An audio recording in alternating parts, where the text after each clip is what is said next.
नमस्कार दोस्तों, मैं हूं आपके साथ हर्ष भारद्वाज। हमारे समाज में न जाने कितने सालों से फर्जी बाबाओं की करतूतों का काला खेल बदस्तूर जारी है। हर बाबा की गिरफ्तारी और उसके काले साम्राज्य के पर्दाफाश होने के बाद ये उम्मीद की जाती है कि जनता की आंखें खुलेंगी और फिर कोई शख्स फर्जी बाबा बनने की कोशिश नहीं करेगा। लेकिन अपराध का ये सिलसिला खत्म ही नहीं होता। ये सब होता है सिर्फ और सिर्फ आपके और हमारी वजह से। वो क्यों, इसे समझिए जरा। क्योंकि हर व्यक्ति के अंदर कहीं ना कहीं आत्मविश्वास की कमी होती है और इसी के चक्कर में वो बाबा के पास पहुंच जाता है। अपने ऊपर विश्वास नहीं कर पाता और फिर विश्वास करने के लिए किसी का सहारा ले लेता है और फिर शुरुआत होती है उन बाबाओं के पास जाने की जिस पर इतना विश्वास कर लिया जाता है कि आप उसे अपना भगवान तक मानने लगते हैं और फिर नतीजा हाथरस जैसा हादसा होता है। दरअसल हमारे देश में बाबा का कोई कॉन्सेप्ट है ही नहीं। कॉन्सेप्ट है तो वो है संत का। इसलिए आपको समझना होगा कि आखिर संत का महत्व क्या होता है।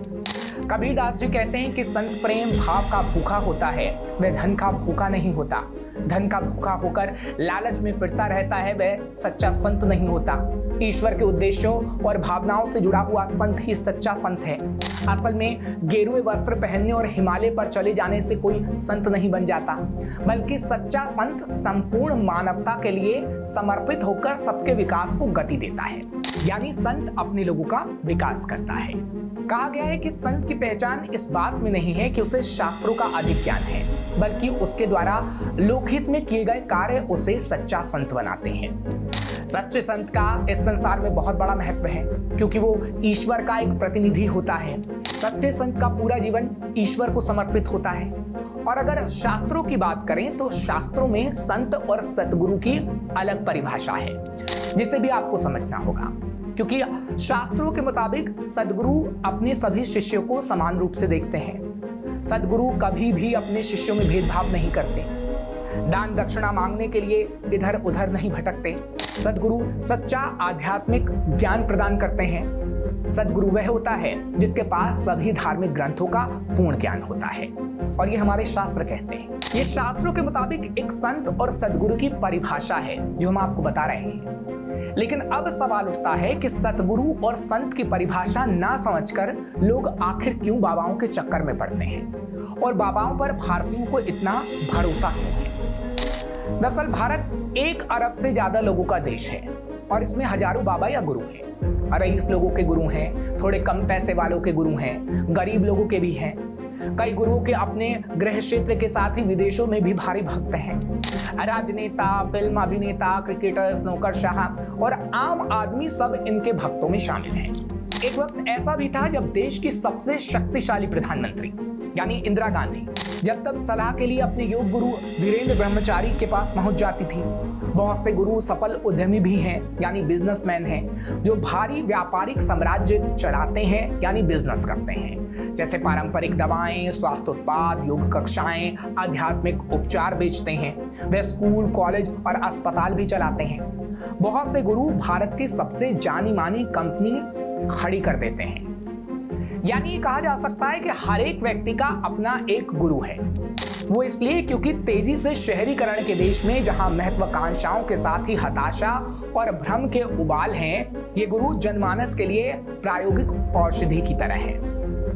यानी हम देखते हैं कि अक्सर हम भ्रम में रहते हैं और आत्मविश्वास की कमी और कई ऐसी चीजें होती हैं जिसके लिए हमें किसी की जरूरत होती है और फिर हम उन लोगों की तलाश करते हैं जिनसे हमें खुशी मिलती है और फिर हम चले जाते हैं उन बाबाओं के पास और लोग उनके शिष्य ये सोचकर बनते हैं कि वो उनकी जिंदगी में बड़ा बदलाव लाने में मदद कर सकते हैं। इसके अलावा बहुत से लोग जादू चमत्कार पर भी यकीन रखते हैं, सोचते हैं कि उनकी जिंदगी अचानक से बदल जाएगी और इस भ्रम में वो ऐसे गुरु और बाबा का आश्रय ले लेते हैं। आपने कई बार देखा भी होगा कि कई बाबा चमत्कार भी करते हैं। कोई पैसे और खुशी के लिए बाबा का सहारा लेता है, तो कोई आत्मिक शांति के लिए, तो कोई किसी डर की वजह से बाबा का सहारा ले लेता है। और फिर ये बाबा कारोबार का गणित चलाते हैं। धर्म की मजबूत ताकत और लाखों भक्त का साथ होने की वजह से इन बाबा या गुरुजी महाराज को खूब दान दक्षिणा मिलती है। आप भी किसी गुरु के पास गए होंगे तो दान दक्षिणा आपने दिया होगा। वहीं इनके भक्तों में ज्यादातर संख्या समाज के निचले तबके से आने वाले लोगों की होती है। जहां गरीबी की मार झेल रही जनता को ये बाबा ढांढस बंधाने से लेकर घरेलू हिंसा से छुटकारा, शराब या गुटखे की आदत छुड़वाने जैसे प्रलोभन देते हैं। यानी लालच देते हैं कि आप हमारे पास आओगे तो आपकी आदत छूट जाएगी और आपको बहुत लाभ होगा।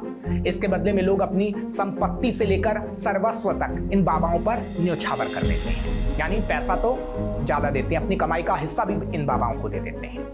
और इसी वजह से हमारे देश में हर गली मोहल्ले में किसी ना किसी बाबा के गुणगान करता कोई ना कोई इंसान आपको मिल जाएगा। यानी आपके बगल का अगर कोई व्यक्ति है तो उसका भी कोई बाबा या गुरु होगा। आप देख लीजिएगा, बात करिएगा। कभी कोई बाबा हेलीकॉप्टर बन जाता है तो कभी कोई बाबा बिस्किट को विष बता देता है। गाहे बगाहे हमें ऐसे किसी बाबा के बारे में पता चलता है जिसकी लाखों में फॉलोइंग हो, लेकिन उसे पुलिस ने किसी गंभीर आरोप में गिरफ्तार कर लिया। ऐसे भी बाबा हैं। ऐसे बाबाओं को ना बाबा ना कहने की जगह लोग दीवानगी को भक्ति का नाम दे देते हैं। लगभग हर बड़े बाबा के नाम के पीछे कोई ना कोई केस दर्ज होता है। बाबा सिंड्रोम किसी एक से शुरू होता है और तेजी से दूसरे तक फैल जाता है। सिंड्रोम का मतलब कि एक व्यक्ति अगर बाबा के पास गया तो कई लोगों के पास वो जाएगा और उस बाबा के बारे में बताएगा और वो भी बाबा का आश्रय ले लेगा। दरअसल इसे छुआछूत की बीमारी जैसा ही समझ लीजिए, जिसमें एक इंसान 10 और लोगों को बाबा का फॉलोवर बना देता है। ऐसा नहीं है कि यहाँ मौजूद सभी बाबा गलत होंगे, लेकिन सही कौन गलत कौन इसे कैसे पहचाने, ये सबसे बड़ा सवाल है कि आप पहचान नहीं पाएंगे कि कौन सा बाबा सही है और कौन सा बाबा गलत है। क्योंकि अब तक देश में कई ऐसे बाबा सामने आ चुके हैं जिन पर सवाल उठ चुके हैं, केस दर्ज हो चुका है, कुछ तो जेल में भी हैं। लोगों ने उन बाबाओं पर जमकर भरोसा किया। इनमें से एक रहे संत रामपाल। सतलोक आश्रम के संस्थापक और कबीर पंथ के लीडर संत रामपाल को 2014 में जेल हुई और 2010 से लेकर 2014 के बीच में उन्होंने कोर्ट में पेशी ही नहीं दी। उन्हें अरेस्ट करने से रोकने के लिए हजारों की संख्या में लोगों ने आंदोलन किया और उनके आश्रम के अंदर 5 महिलाओं और 1 बच्चे की लाश भी मिली। ऐसे ही बाबा राम रहीम, डेरा सच्चा सौदा के संस्थापक को जब जेल हुई तो पूरे भारत में अलग अलग हिस्सों में विरोध हुए। रेप के आरोपों में उन्हें सजा हुई और अरेस्ट के दौरान जो हिंसा हुई उसमें 250 लोग घायल हुए और 30 लोगों की मौत हो गई। इसी तरीके से एक और बाबा स्वामी नित्यानंद को भगोड़ा करार दे दिया गया है। करोड़ों के मालिक इस बाबा ने इतनी संपत्ति इकट्ठा कर ली थी कि एक आइलैंड पर जाकर एक अलग ही देश बना लिया जिसका नाम कैलाश है। इच्छाधारी भीमानंद को ले लीजिए। श्रीमूरत त्रिवेदी ने 5 सितारा होटल में सिक्योरिटी गार्ड की नौकरी की और 1988 में खुद को बाबा घोषित कर दिया। सालों तक हाई प्रोफाइल क्लाइंट के साथ काम किया और बाद में पता चला कि ये एक हाई प्रोफाइल सेक्स रैकेट ये बाबा चलाता था। इसी तरीके से आसाराम बापू का केस हम कैसे भूल सकते हैं। रेप के आरोपी में आसाराम बापू और उसके बेटे नारायण साईं दोनों जेल में हैं। उनके आश्रम में गुरुकुल में पढ़ने वाले 2 बच्चों की लाशें भी मिली थी। और यह आंकड़ा एक चौंकाने वाला है जो कई सवाल सामने लाता है, जैसे आखिर क्यों ऐसी अंधभक्ति लोगों के अंदर देखी जाती है, क्यों लोग अंधभक्त हो जाते हैं। इस सवाल का जवाब है कि इंसान जब भगवान बनने के ट्रेंड पर जाता है ना, तो भक्ति भी अंधभक्ति में बदल जाती है। पर सवाल यही है कि ऐसा क्यों? क्या लोग भक्ति के लिए वहां जाते हैं या फिर किसी के बहकाने पर?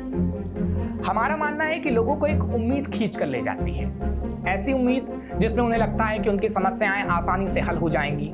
इसका जवाब ह्यूमन नेचर में भी देखा जा सकता है। हमें हर वो इंसान अच्छा लगने लगता है जो अच्छे से बोल सकता है, अपनी बातों से प्रभावित कर लेता है, यानी ठीक ठाक बोल लेता हो और लगता हो कि हाँ काफी प्रभावशाली है, और उनकी बातों में हम आ जाते हैं। इन सभी बाबाओं में यही एक क्वालिटी कॉमन थी, उन्हें बोलना आता था। ये किसी इन्फ्लुएंसर से कम नहीं होते। अगर हम सिर्फ भारत की बात करें तो यहाँ हजारों बाबा होंगे, उनके करोड़ों अनुयायी।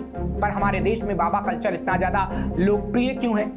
इसके पीछे कहीं ना कहीं यूनिटी इन डाइवर्सिटी वाला फैक्ट सामने आ सकता है। हमारे आसपास इतनी विविधता है और हम किसी और की मान्यताओं को नहीं मानते हैं। जैसे पूर्व, पश्चिम, उत्तर, दक्षिण में हजारों कास्ट हैं, जातियां हैं, सब अलग अलग रीति रिवाज से रहते हैं। जब हम अपने आसपास वालों की बातों और मान्यताओं को नजरअंदाज कर देते हैं, तब किसी धर्म गुरु की जरूरत महसूस होने लगती है। शायद यही कारण है कि हम किसी धर्मगुरु को ही भगवान मानने लगते हैं और उस भगवान के पास खुद तो जाते ही हैं, साथ ही कई और लोग को भी ले जाते हैं। कहीं ना कहीं इन फेक बाबाओं की फॉलोइंग बढ़ाने का कारण सेलेब्स और हाई प्रोफाइल नेता भी होते हैं। आप सिर्फ अपने आप को दोष मत दीजिए, क्योंकि नेता और हाई प्रोफाइल लोगों का भी दोष थोड़ा सा होता है। कहीं वोट के लिए तो कहीं फिल्म प्रमोशन के लिए हमने गाहे बगाहे बड़े लोगों को इन बाबाओं के पास जाते देखा होगा। पर सबसे बड़ा कारण है आम इंसान का विश्वास कि किसी के पास जाने से उसका भला हो जाएगा। इस लाइन को गौर से सुनिएगा। आम इंसान का विश्वास ही उसे बाबा के पास ले जाता है कि हमारा भला हो जाएगा और चलिए बाबा के पास चलते हैं। हम भगवान का अस्तित्व मानते हैं, लेकिन उन्हें छू नहीं सकते, उनकी बातें नहीं सुन सकते, उन्हें देख नहीं सकते। ऐसे में हम अपने सामने बैठे इंसान की बातों पर यकीन करके उसे ही भगवान बना देते हैं। और बाबाओं को आप ऐसा ही समझते हैं कि बाबा भगवान है। श्रद्धा और आस्था की कोई सीमा नहीं होती, लेकिन ये फायदेमंद भी होता है और नुकसानदायक भी होता है। एक इंसान के लिए हजारों लोगों का खड़े हो जाना और अपनी जान की परवाह ना करना गलत है। और भारत में बाबाओं का सिंड्रोम बहुत ही खतरनाक है। एक बाबा का कोई अपराध उजागर होता है तो 4 और खड़े हो जाते हैं। आजकल बाबा धार्मिक गुरु कम और सेलिब्रिटी ज्यादा हो गए हैं। हजारों कैमरा और लाइट्स के आगे बैठकर प्रवचन देते हैं, सोशल मीडिया पर एक्टिव रहते हैं। दुनिया का हर ऐशो आराम और सुख सुविधा इन बाबाओं के पास है। इनके साथ अगर लाखों करोड़ों की संख्या में भक्त मिल जाएं, तो इंसान खुद को भगवान समझने लगेगा ही। ये आप खुद ही समझ सकते हैं कि भगवान के दूत होते हैं या हमारी और आपकी तरह एक आम इंसान। इनकी भक्ति सही है या अंधभक्ति, इन्हें भगवान माना जाए या फिर धर्म। सवाल अनेक है, लेकिन इसका जवाब शायद सिर्फ एक ही हो, जिसे आपको तय करना है। और आपने तय नहीं किया तो ना जाने कितने बाबा कितनी जिंदगियों को तबाह कर देंगे। सोचिएगा जरूर। और अगर ये खबर अच्छी लगे तो आप हमारे कमेंट बॉक्स पे कमेंट जरूर करिएगा और तमाम खबरों के लिए देखते रहिए श्रेष्ठ भारत। श्रेष्ठ भारत पर खबरों से जुड़े रहने के लिए चैनल को सब्सक्राइब और लाइक करें, बेल आइकन दबाएं और देखते रहें श्रेष्ठ भारत।